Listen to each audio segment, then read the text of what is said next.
म तपाईँलाई किताब पढ्नलाई समय निकाल्ने तरिका सिकाइदिन्छु। त्योभन्दा अगाडि एउटा मैले एक्सपेरिमेन्ट गरेर देखाउँछु ल। समय कसरी निस्किन्छ सिम्बोलिक तरिकाले बुझ्नु होला। मसँग 1 गिलास जति गिटी छ। त्यो गिटी तपाईँले देख्दा त 1 गिलास भरि छ नि, भरि छ हो, तर मेरो नजरमा यो खाली छ।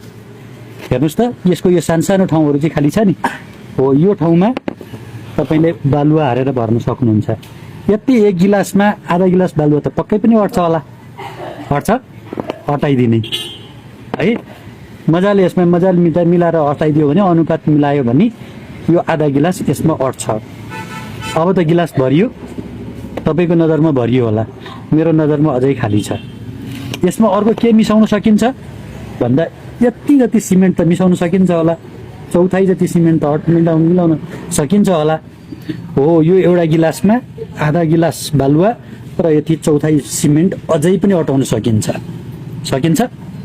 सकिसकेपछि त यो गिलास त भरियो। अब यो गिलास पुरा भरियो होइन, तपाईँको नजरमा भरियो, मेरो नजरमा अझै बाँकी छ। के अटाउन सकिन्छ त्यसमा? थोरै पानी पनि अटाउन सकिन्छ। पानी, यो 4 चिज अटायो भनेदेखि चाहिँ यो गिलास टमक्क भरिन्छ। अब के हुन्छ, यो 4वटाको मिश्रणले गर्दाखेरि यो गिलास कङ्क्रिट बन्छ। यसैबाट तपाईँले सिम्बल लिनुहोस्। हामीले गरिराख्ने दैनिक नियमित कामका बिचमा पनि खेर गइरहेका साना समयहरू, कस्ता समय?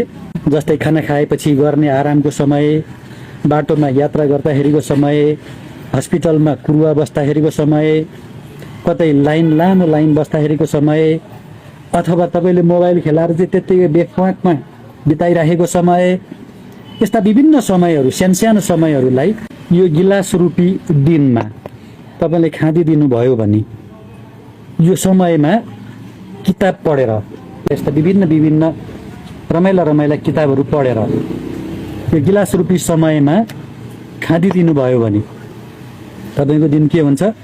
यो गिलास कङ्क्रिट भए जस्तै तपाईँको दिन पनि कङ्क्रिट हुन्छ। यो गिलास जसो गरी कङ्क्रिट बनिसकेपछि भुइँमा पछार्यो भने यो फुट्दैन नि। अब त्यसै गरी तपाईँको दिन पनि फुट्दैन, खेर जाँदैन। तपाईँले आज कङ्क्रिट बनाएको दिन अर्को दिन सदुपयोग गर्न सकिन्छ। पढ्ने समय निकाल्ने आइडिया थाहा भयो?